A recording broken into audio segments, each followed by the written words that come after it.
Alright, let's talk a little bit about Roll the Bones, because I've had a few people talk to me and ask me about Slice and Dice, Roll the Bones, its viability, and of course the patch 7.2.5.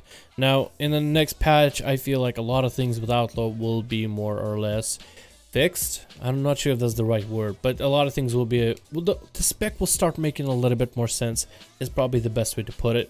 Right now, Outlaw Rogue... Currently, Outlaw Rogue isn't that bad, but the next patch, it actually makes it that much better. And I'll talk about this from both aspects of PvP and PvE, and because they're both very interrelated, as the spec doesn't really change that much regarding PvP and PvE, as can be seen literally by our talent options, which we don't have that many. First of all, I want to talk a bit about the Outlaw Rogue, some of the things that are going to be changing, and some of the things I think could change in the future.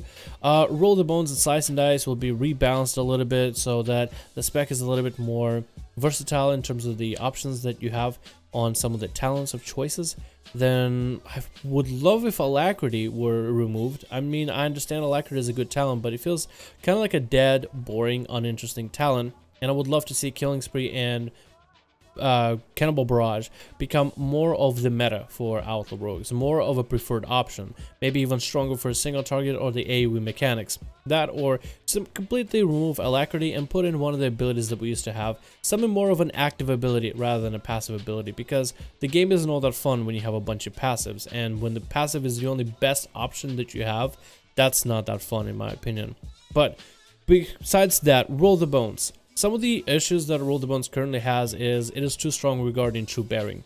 But besides that, it's an interesting mechanic. It gives you variance of playstyle. It allows you some capabilities for burst damage and excitement with the RNG, especially when you get 6 buffs. But also that RNG creates the inconsistency that comes with the spec of an Outlaw Rogue, which isn't all that fun. What 7.2 PTR is, or 7.2.5 PTR is attempting to do, is allow you to have the true bearing mechanic active no matter what, but only at 0.5% or 0.5 of a second. So its effects will be always available through a buff called Restless Blades, which is a passive that they're adding in the game.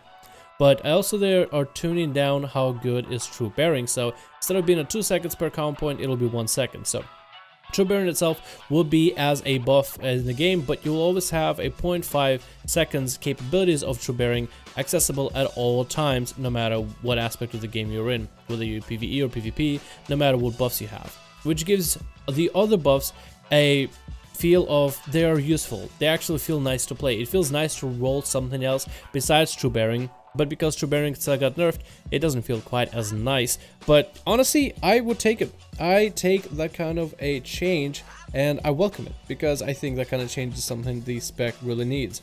Being super reliant around Roll the Bones mechanic isn't all that fun.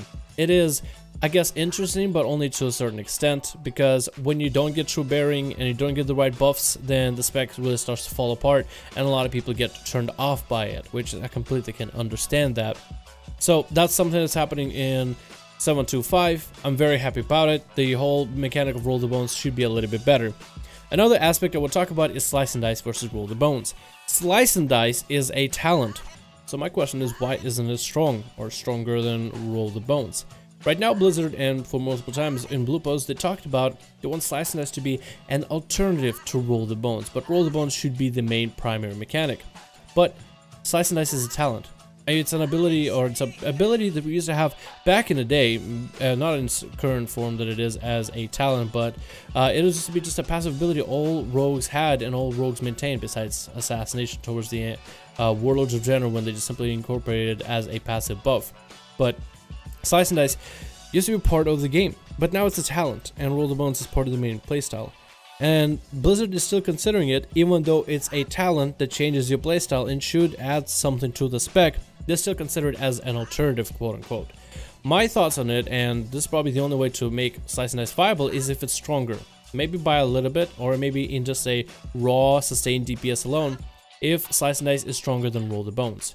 Roll the Bones has a lot of variety in terms of variance of damage. Sometimes you can hit 6 buffs and you're a god, sometimes you get 1 buff and you lose in DPS, and sometimes you'll get 2 buffs, which is mostly a sustain, and 3 maybe, which is somewhat of a DPS increase. If Slice and Dice was always a specific amount of damage increase, maybe even a straight up how much damage you do as a spec with your energy regeneration and your auto attack damage increase, if Slice and Dice was actually better than Roll the Bones in most aspects, then I feel like it'd be finally competitive.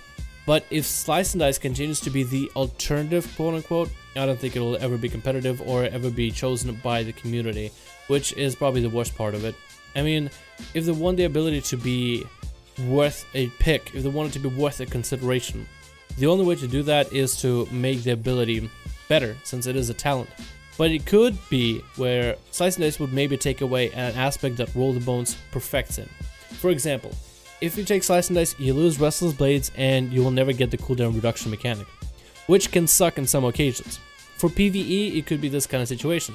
Slice and Dice is better at single target fights or targets that last a long time because you'll never really lose out too much in DPS. Roll the Bones is better for short-term fights if you get the right buffs. Like, for example, if you keep getting True Bearing back to back to back, you're able to get your Adrenaline Rushes often, you're able to get your Vanish Ambushes a lot more often, and overall the fight starts to make a little bit more sense when Roll the Bones becomes the better option for you to choose. I feel that that's the only way to make Slice and Dice actually somewhat viable, in my opinion. And until Blizzard decides themselves that, hey, Slice and Dice needs to be a better talent, it needs to be a better ability, that's the only way it'll be viable. I don't think they can ever make it equal. I don't think they can ever make it relate to... I don't think they can ever make it an alternative without completely making it better or worse. It cannot be an alternative, because a Roll the Bones just offers you too much right now. But so far, what Blizzard has done on PTR is all the good things. They've allowed you Restless Blades, so you have cooldown reduction, which is great for PvP and PvE as well. They buffed some of your buffs, so now getting 2 buffs that are not True Bearing is actually more exciting than getting a True Bearing buff. You still have the issue of getting the 1 buff, 2 buff, 3 buff mechanic, and 3+. They've also mostly fixed the energy regeneration, the fact that you starve too much and the fact that you get too much during Adrenaline Rush. They're doing a very damn good job of it, and I feel like they're improving a lot. So that's good for both PvE and PvP. It feels so smooth and so nice to play, especially in PvP. I'm actually been enjoying a lot more PTR, Outlaw Rogue whenever I can, whenever people actually do play Battlegrounds, because it feels very smooth. It feels like a more built up spec. If anything, it would be great if abilities like Alacrity were replaced, but otherwise Blizzard has been doing great things so far. But that's just some of my thoughts on Roll the Bones as an open discussion. You guys are more than welcome to join in the comments below. I actually would welcome it. If you guys have any thoughts on that in the comments, please feel free to share them. Otherwise, guys, hope you enjoyed. Hope you're having a good day. Hopefully everybody's excited for the next Outlaw 725 updates, and I'm very excited for any more Rogue updates. Let's get some assassination changes going, Blizzard. Until then, I'll see you guys in the next video.